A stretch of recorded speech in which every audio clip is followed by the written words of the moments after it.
topics and opinions expressed on the following show are solely those of the host and their guests, and not those of W4CS Radio, its employees, or affiliates. W4CS makes no recommendations or endorsements for radio show programs, services, or products mentioned on air or on our web. Any questions or comments should be directed to those show hosts. Thank you for listening to the Cancer Support Network on W4CS.com.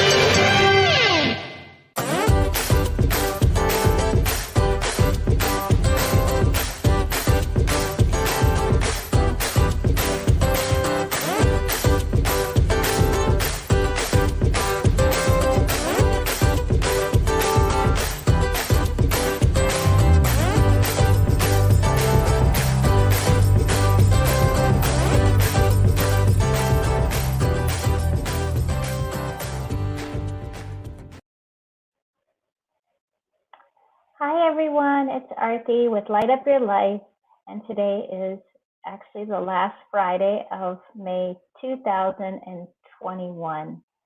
So I always recognize the last of the month or the first of the month. I think it's important to realize each day is a present day and it doesn't repeat itself, but especially when we look and reflect upon our month.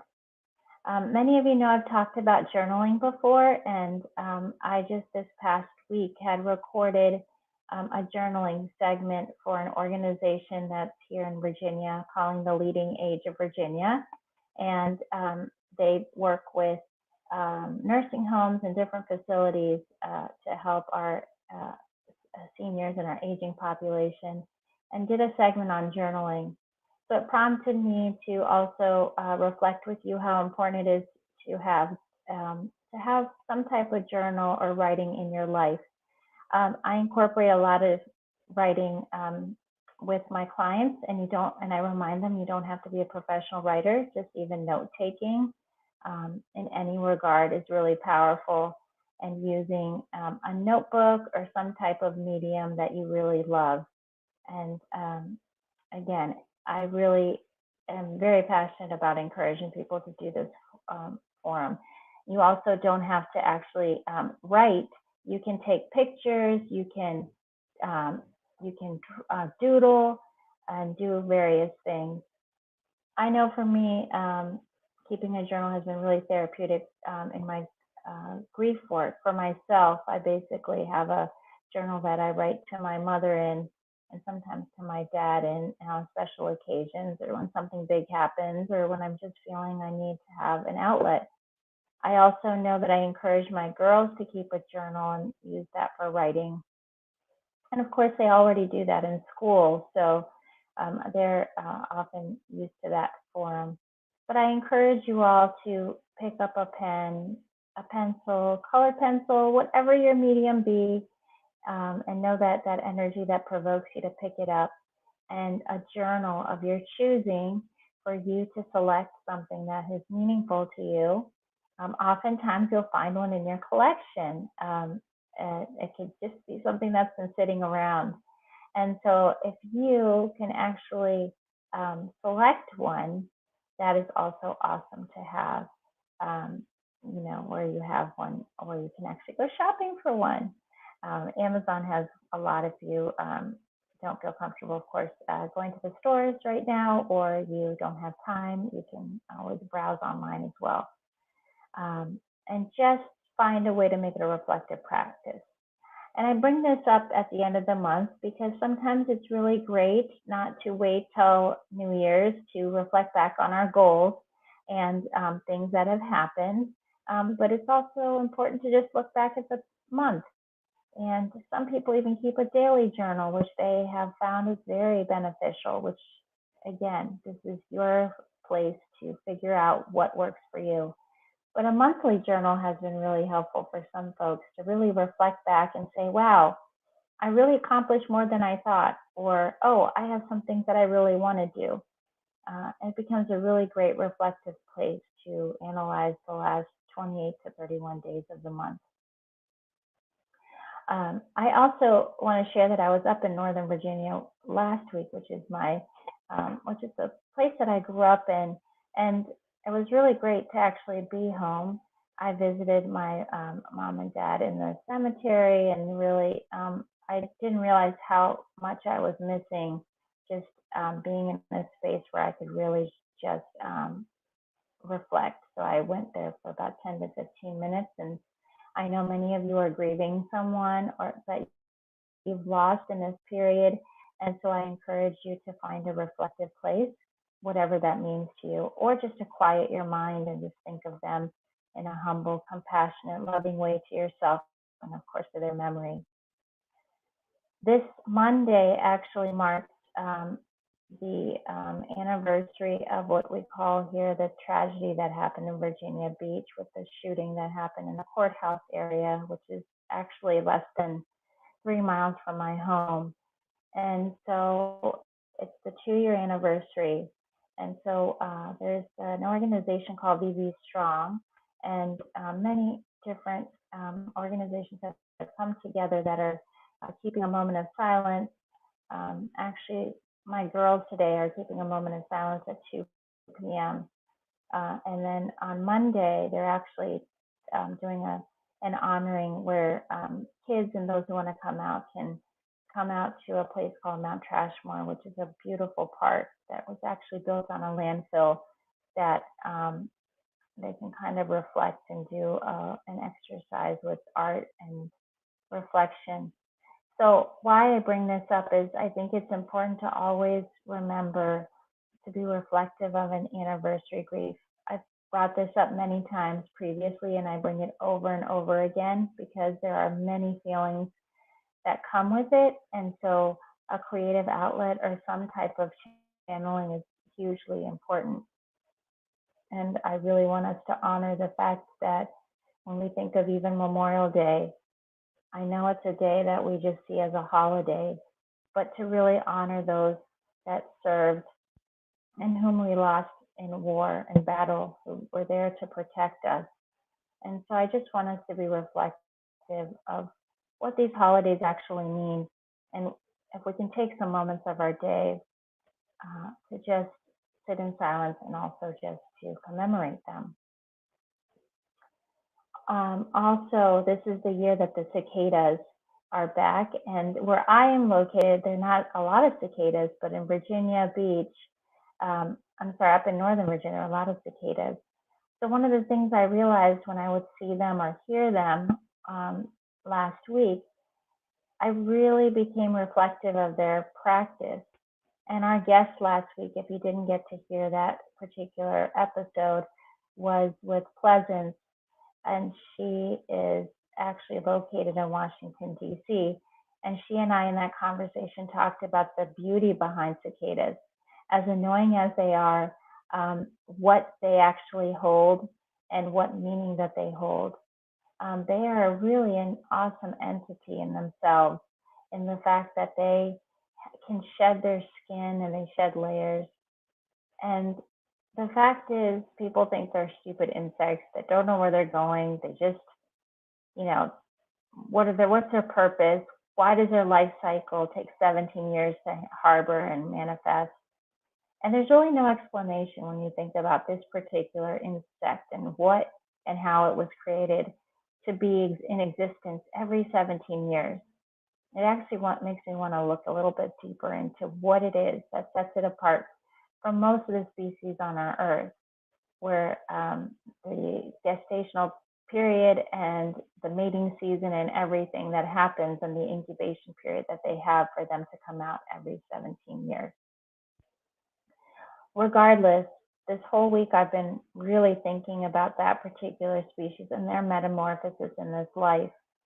It also prompted me to make the connection to share with you that Eric Carle, one of my favorite children's authors who passed yesterday, who led a beautiful life of sharing children's literature and authorship, and who has been known for books such as The Very Hungry Caterpillar, is really a powerful, powerful person who has changed children's lives. I know he changed my own children's lives as I would read The Very Hungry Caterpillar over and over again to my girls when they were growing up, and it was one of our favorite books to read, as well as the fact that it changed a lot of my children that I'd worked with in the classroom when we would do a book series and have Eric Carle. I also remember a book that I read to my children, or actually that was read to them, called The Little Cloud, that I own. And they had created a scene of the little cloud and what it meant to them. And that scene now is on display in our house, where both of my daughters have it as part of their artwork. And so Eric Carle introduced the idea of art, and wonderful art that can be done in meaningful ways with words. And so I just mention him with the metamorphosis of cicadas because of the fact that we all are metamorphosizing day by day, inch by inch. And while we talk about our brain, that our brain is changing moment by moment, we use the word neuroplasticity. I used it in the segment that we talked about the brain and how the brain is very flexible and, like plastic, durable and bendable and changeable. And so I'm always fascinated by analogies of how we can really try to find ways to realize that we can change, because cicadas in themselves have found a way to do a growth cycle. Eric Carle introduced a beautiful form of different art into children's literature that wasn't perfect, that was just using constructs of tissue paper, of random pieces of art to come together and create mastery and beauty for children as well as adults. It reminds me now that we also have the power to use art in our daily lives and to really utilize with our right and our left brain. And that's the idea behind really focusing on our whole brain. We have been found to really focus a lot in life on our left side, our left hemisphere, which is known as our logical, mathematical self. It's the one that is awesome at decision making, problem solving. Yet we sometimes negate the fact that it's really important also to highlight the fact that we have this beautiful right side, this right brain. The right brain, which is in charge of our art, our literature, our poetry, our drawing, our music, and everything that we find crucial to living.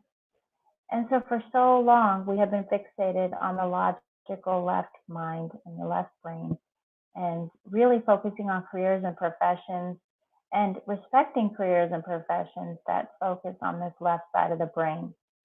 However, the goal is to have what's called bilateral communication between the hemispheres, our left and our right hemisphere, to really get that integration going and to really maximize by using our whole brain. And so what I encourage us to do now is to make the shift and say, wow, the right brain holds a lot of potential, and I really want to elevate its importance in my life and to give it credit. So just like it's important for us to value the balancing of a checkbook and paying attention to our left side of our brain, it's really important also to highlight the fact that gardening and things that you thoroughly enjoy, such as sewing, or for those of you who collect baseball cards or collect items and turn them into something, whether it's collecting wine bottles, corkscrews, and turning them into something for your table, or it's antiquing and collecting items, or if it's even doing something such as doing a fundraising event and then designing posters or putting the whole thing together. That creative element, that creative energy is what I'm talking about, which the right side of the brain is totally able to do, and that we're encouraging it to do. And so what is happening now is there is a shift that's happening, if you notice, in many people, and also the way that we are looking at things. I know for the longest time, for me as well, I felt like if you weren't in a certain career, then it was kind of frowned upon. So, of course, I am of Indian descent, as many of you know if you have previously tuned in. So there was always this recommendation of doing things in a certain way for careers, right? A career that is really going to make you prosperous and wealthy and to be able to do well and to afford the things that you want. And of course, you understand what its value is. However, I chose the path of becoming a teacher, which, as we all know, is not very lucrative, and you work tirelessly in many domains. And in some ways, they're also, if we haven't said it enough, are a first responder. And so, what I'm saying is that is a very creative and expressive profession. However, even 10 to 15 years ago, it's frowned upon. Now, today, I feel like there's more respect for teachers. However, we still haven't come to the notion of paying what their worth and their value is, which reminds me again how we do have a long way to go of recognizing the fact that we do need to honor our right side of our brain and our right side, what I call right side focused professions.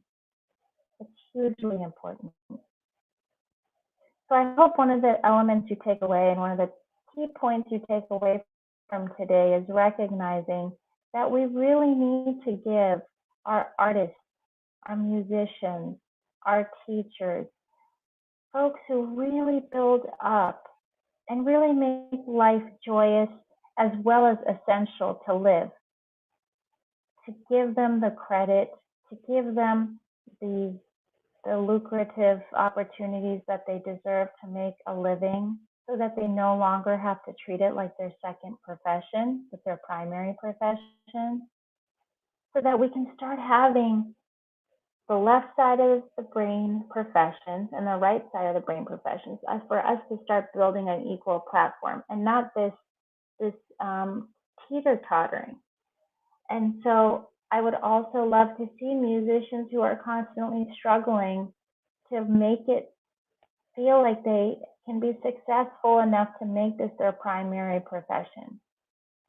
If it's anything we've seen in COVID, this period of lockdown across the world, we have found that music has been something that has completely, really focused on and helped us to understand the importance of what value that it provides.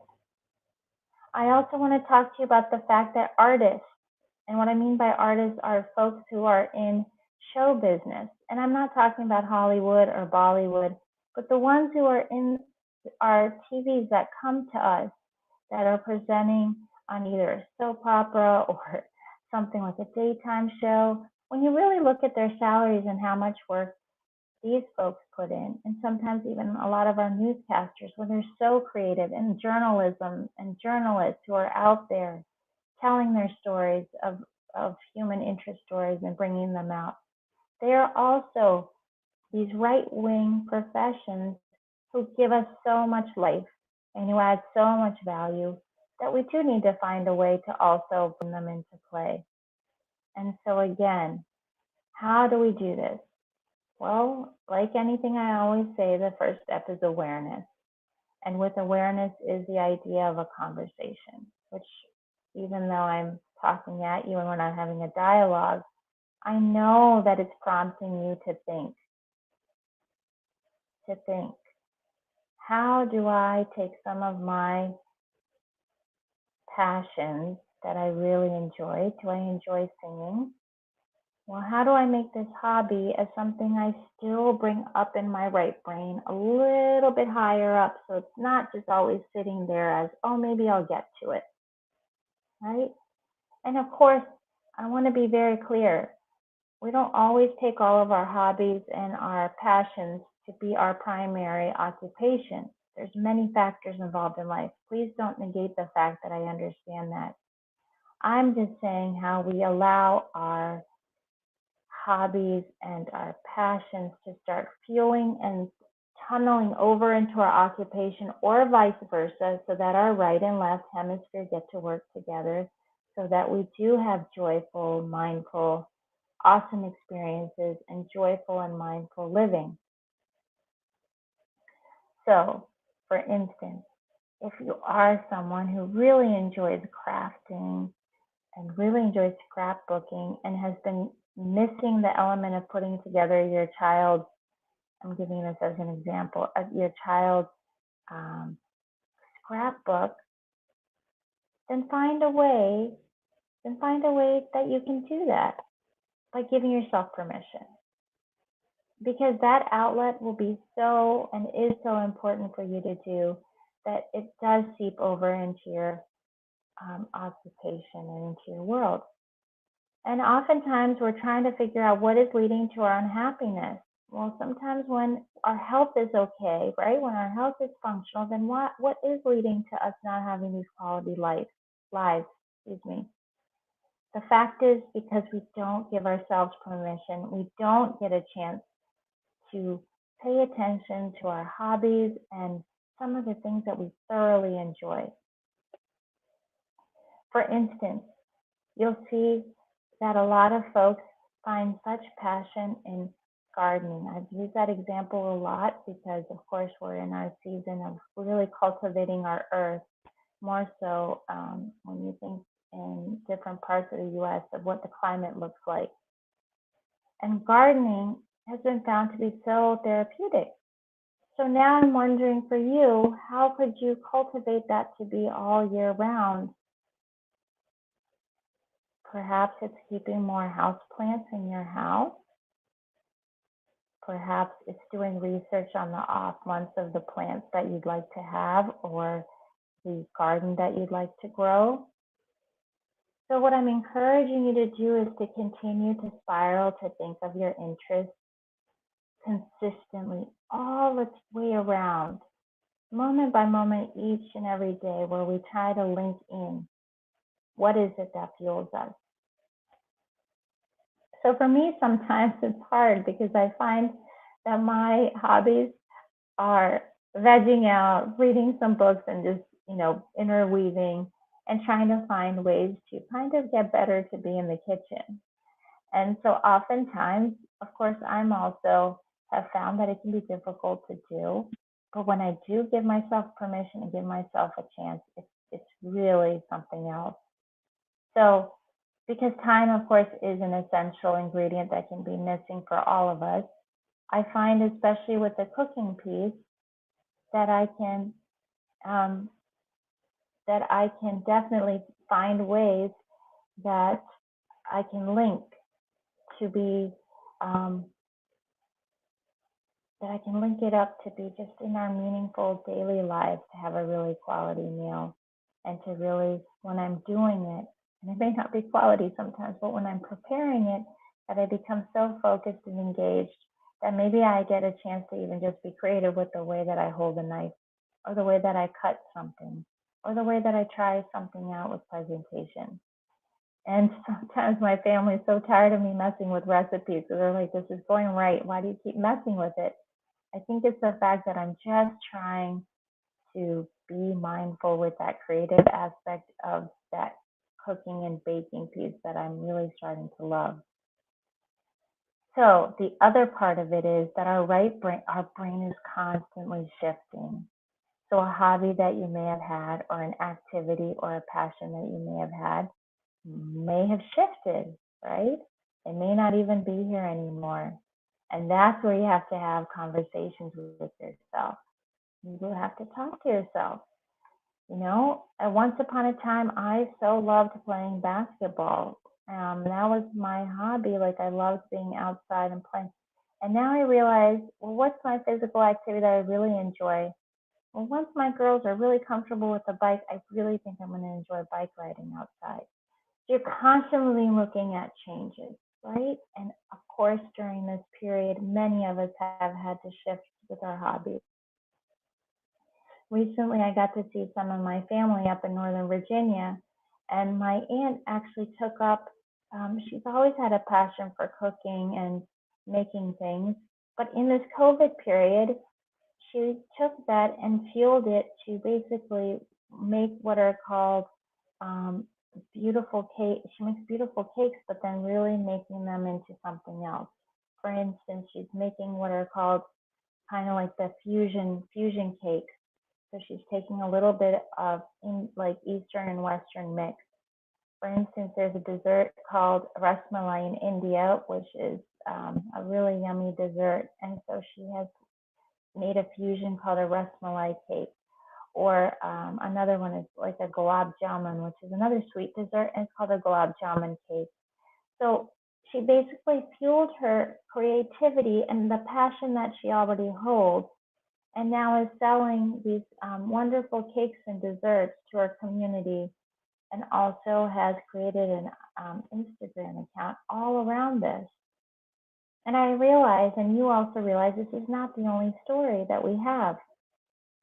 She is in a profession that is very much utilizing the left side of her brain, and how much she does have to use that part of her brain. But she has given herself the outlet to feel her passion and to continue growth for that right brain to get a chance also to grow.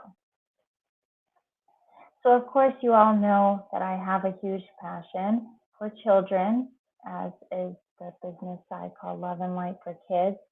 And one of the things that we're facing with our children is the constant pressure that has come on them to always use the left side of their brain, and to really sometimes almost shove academia down their throats.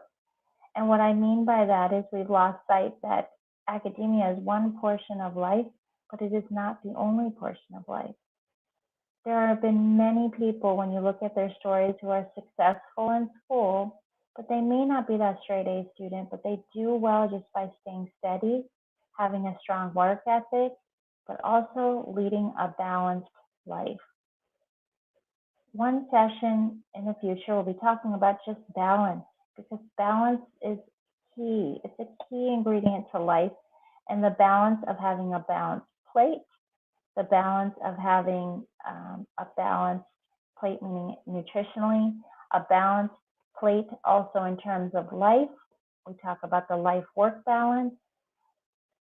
There has been so much conversation about work-life, but we always talk now about let's change the pair to life-work, so we make sure we find that balance.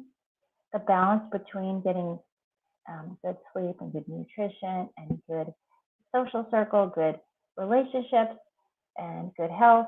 I think you get the gist of this trick, that we're looking for balance. And so the balance also comes again for how do we help provide balance for our children to make sure that they're optimizing and utilizing both hemispheres, both brains. It's extremely important for us to understand and evaluate both hemispheres, especially for children. Children are naturally and developmentally appropriately using their right side of the brain more than any other part. Of course, I have gone to school for psychology and for counseling, so we did a lot of work in understanding the theories behind development. And then when you look at the theories and break them down, they always come down to each and every one. Each and every one comes down to the art of play. And play is definitely a right side of the brain activity.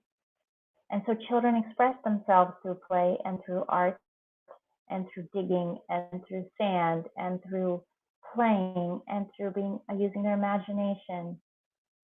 And so we sometimes forget, when we emphasize this logical academic life, how really we need to keep them really understanding how we want to keep building that right side of the brain up, and not holding so much weight on the left side, but really helping to bring that right side up by giving them engaging activities and also to allow them to do so. It's really important for us to recognize that.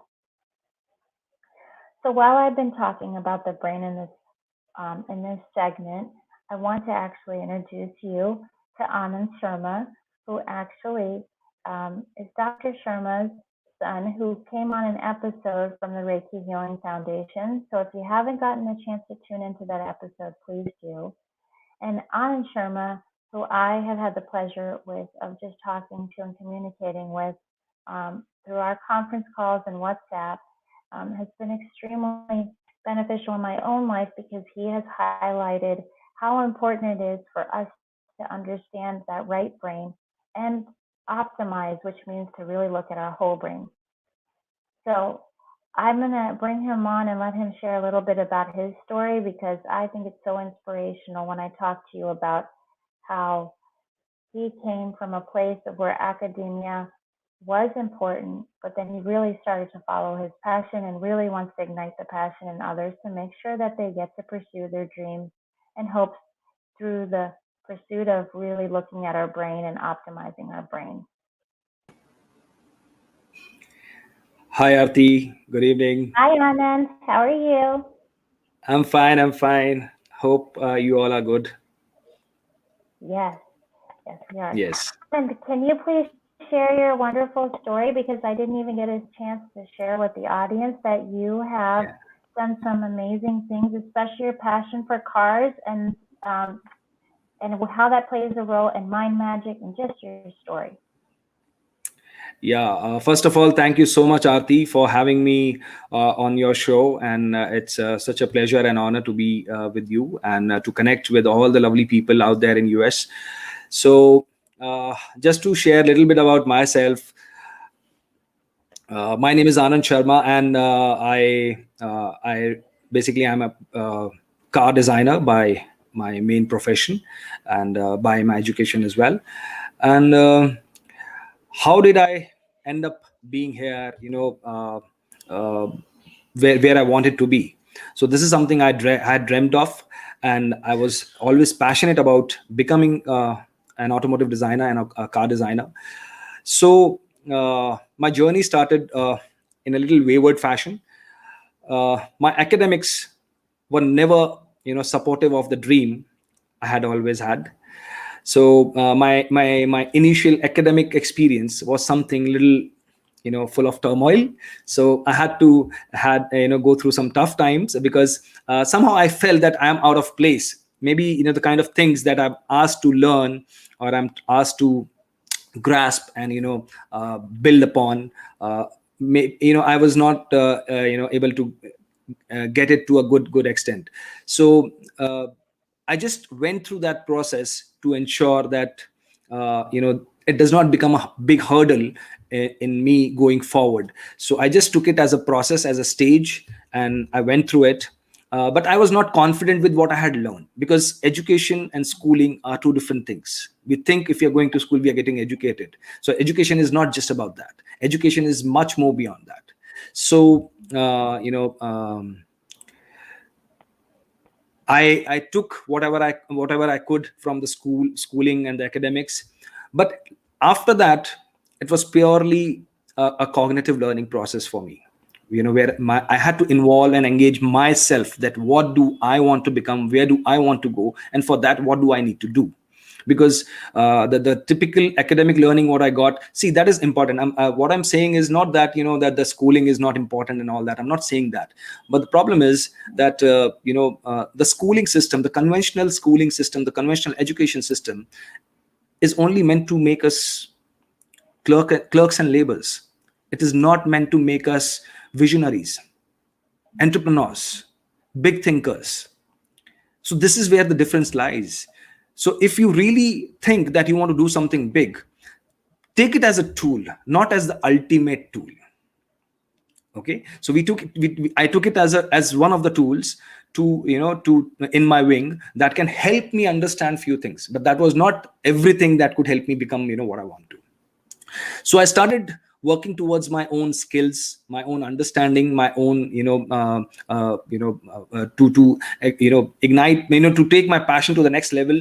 So I went into training myself in different methods. I started ideating. I started creating sketches, concepts, and this and that. So even when I was studying in school, I used to do all these kind of giggles and googles, those doodles, I'm sorry, in my notebooks. So all these small sketches and all that, and so that passion was always there, but it never came into the forefront. So so to bring it to the forefront, I had to take some time. I had to understand that how to now take this this passion, this hobby, this art into a professional level, into a more profound level, where I can understand and do things in a more right manner. So that's when I went on to work in different spaces where I could interact with automobiles. It could be anything. I do not come from a proper mechanical engineering background. I don't come from a proper scientific background. So I had to create a lot of understanding before I could enter this space. So I did anything and everything that could take me close to my passion, to my my eventual dream. So later down the line, when I started working as a technical consultant in a Mercedes Benz workshop, where I used to get opportunity to work with some good end cars. So that's when my immediate boss, who was the owner of the workshop, he asked me that, Anand, what do you want to become? I said, I want to become a car designer. So he said, then why are you wasting your time here? I said, because I'm not able to find the right kind of tools and mediums to to connect to that. So he said, then what is limiting you? So I said, it is not available in India, and this is not there, that is not there. So I had all my excuses in place to say that I feel I want to go there, but I don't have anything coming to me. I don't have anything available for me. So my boss actually fired me, saying that that I see a lot of talent in you, and I'm sorry that I cannot keep you working here and wasting your time and wasting your life in this space. So I want you to go and explore that how you can actually go towards your dream. I want you to go and explore and do what you want to do, and then tell me that what have you achieved. So that sort of gave me a really solid kick, that man, this guy is actually firing me for a right reason. So it's not that I'm doing something bad. Maybe I'm doing something very good, but I'm still not able to utilize my maximum potential. So that's when I started looking out for some right colleges and some right institutions that could help me nurture my talent and be trained in a professional manner. So I went to Italy. I studied in Italy for 4 years. I did my bachelor's in transportation design, and then I started working for Fiat in Italy for some time.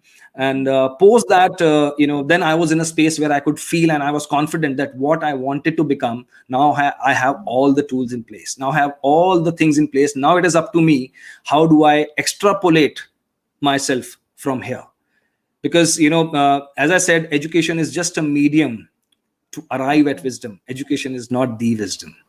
So that's when my journey actually started. When I arrived there, when I started from there, uh, that's when I started realizing what all I could do. How far I could see, how I could envision big ideas, big thoughts, and I could start doing something of that sort. So once I finished my education, I had an idea that I was seeing a lot of big design houses in Italy, doing a lot of good work, some global level work. So there was some really powerhouses over there, which used to inspire us very well. And so that sort of gave us an idea that similar kind of understanding, similar kind of a culture has to be brought to India, because India never had this kind of a culture in India. This automotive design, creating concepts and creating these crazy ideas on automobiles and all that. So it was never there in India. So I started my journey with that. So I had some friends coming along. We all were like-minded. So we started India's first automotive design studio in India in 2010, and that was the beginning of that idea taking shape. And today, after 10 years, I can confidently say that we are one of the leading studios in India, especially in automotive space. And we are the first mainstream automotive design studio in India. And now we are working with all the major automobile manufacturers in India. And that is what we had dreamt of. And down the line, we also envision to expand our wings and moving out from India to Europe, to America, and to Japan. So all these regions. So we are in process, and we recently established our first satellite studio in Italy itself, and in Torino, where we started our journey. And we are slowly and gradually taking steps. And I can see my that vision, what I saw with my friends, getting realized by every step going forward. And I envisioned it. I lived it on day-to-day basis, and I believed in it, that I can do it, I can achieve it, and I have designed it according to the way I wanted it. So I'm very confident, and I feel very privileged that I was able to understand this phenomena. I was able to understand this science of empowering yourself and then creating your future the way you want it. So that's a little bit about myself, and then rest you already know. I love this story so much, Anand, because I shared before you came on that, in our South Asian Indian community, when you do something that's not the three, the medical, the engineer, or that field, right, the lawyer, then it's almost shunned upon, right? So for you to actually step outside and follow your passion, I think is reminding us to stay humble to our dreams, you know? Yes, and in fact, even we had a lot of people, bogging us down, pulling us down. That oh, this field does not have any scope. There is no security. There is no fixed income. How will you survive? There is no Mm-hmm. market. And you are nowhere. Who knows you? So all these kind of things came our way as well. So Yeah. I saw it a little bit, in a different way. When somebody told me there is no market, or there is no there is no customer base available for this, so I saw this as an opportunity, like a barren land. Oh, I've got a big field, I got a big empty field only for myself to play.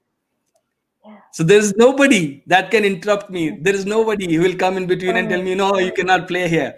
So that was the idea, that was Right. understanding what we had. Man, there is so much to do. If there is nobody, if there is nothing, then you have everything to do, as you want it. So that is where we actually started. And believe me, we have been somehow we've been monumental in the way this career, this particular profession has started taking Mm-hmm. shape in India. We did not create Studio 34. The name of our company is Studio 34, and I'll tell you the story about the name as well. But just to tell you that our company Studio 34 was formed primarily for a reason, that if the Europe, America, the East, the extreme East, like Japan, Korea, and all that, they all have done it. They've been there.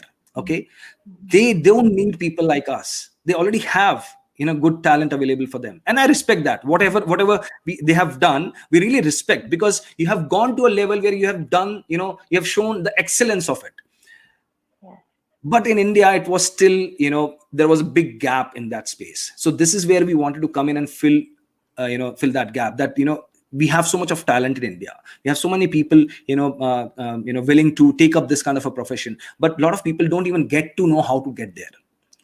What is the Mm-hmm. process? What do you do? What are the small steps you need to take? So that kind of a guidance, that kind of a platform, that kind of a infrastructure is not there to guide people to be a little different from the generic fields. As you rightly said, that there is a like tendency in India, that first you become an engineer, then you decide what you want to do.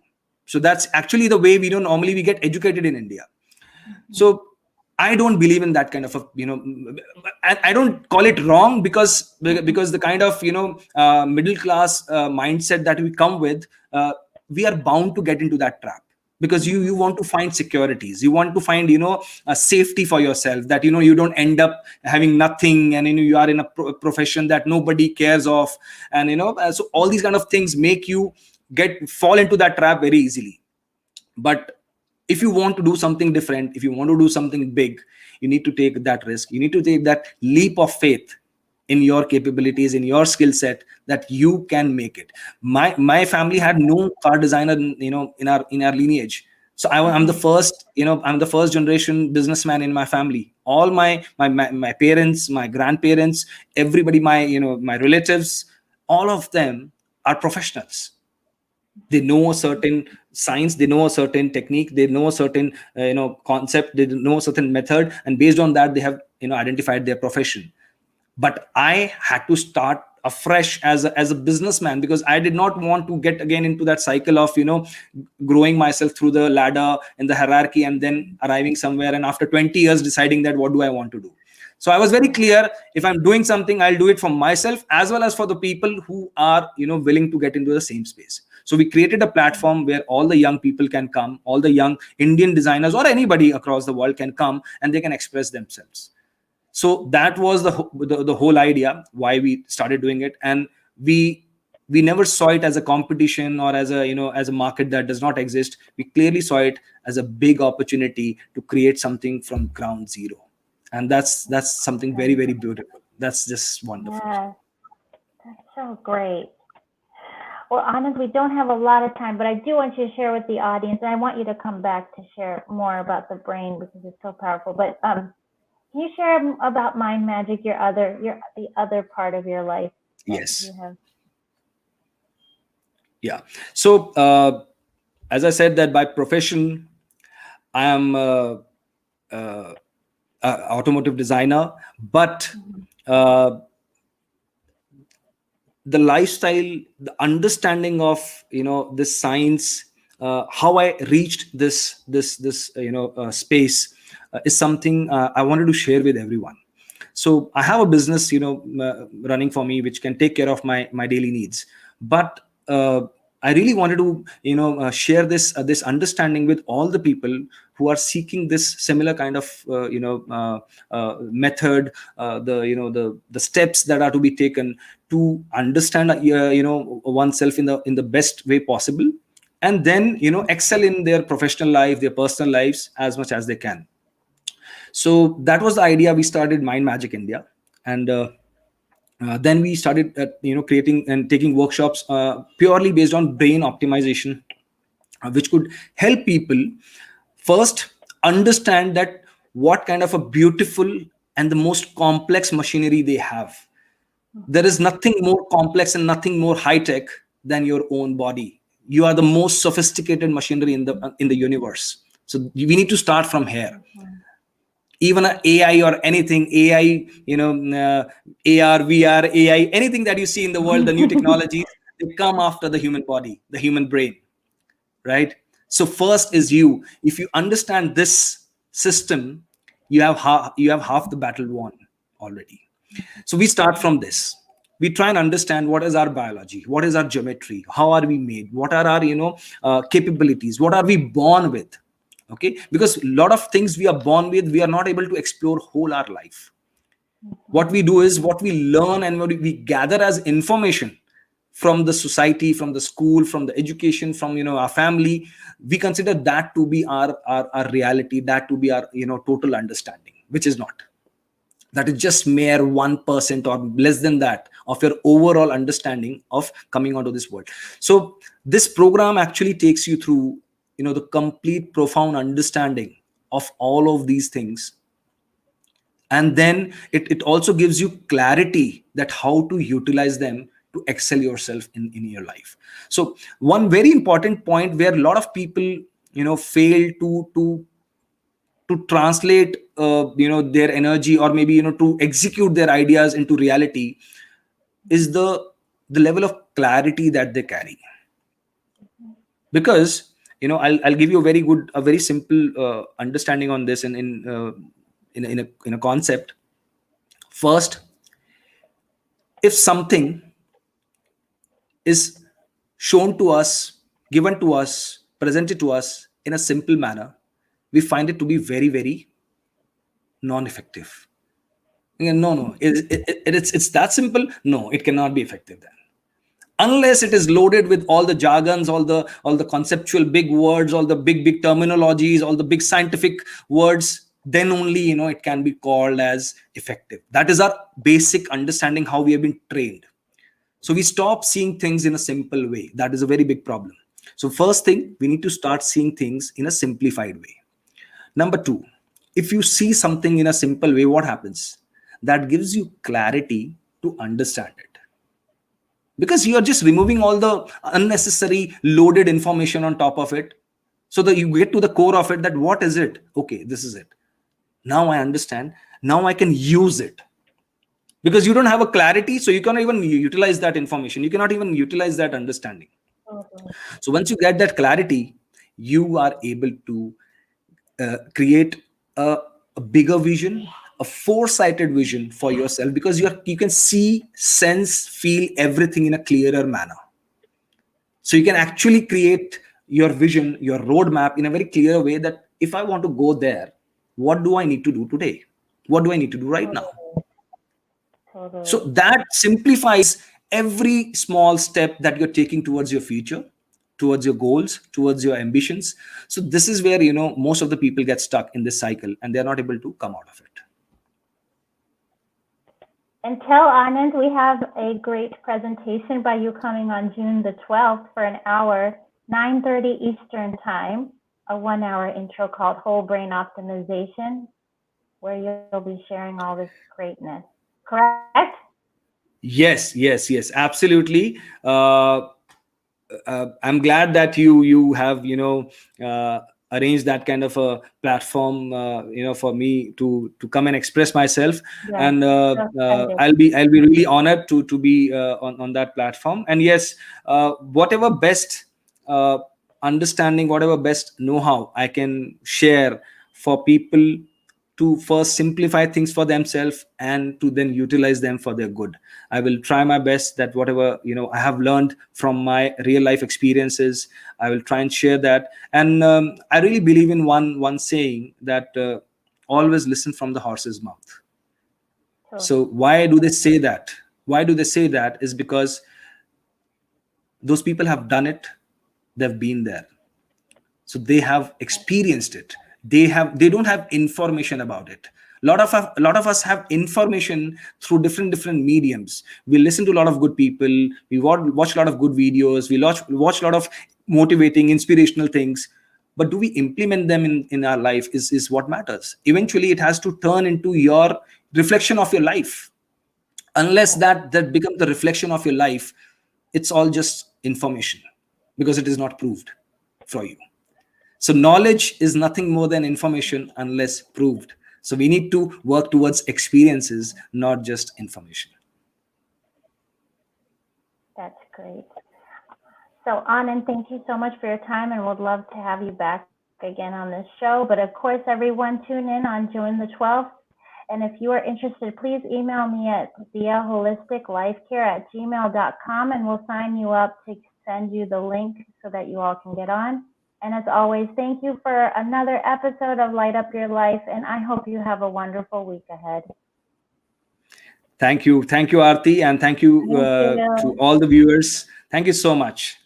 Have a good day and stay safe. You too. You too. Thank you.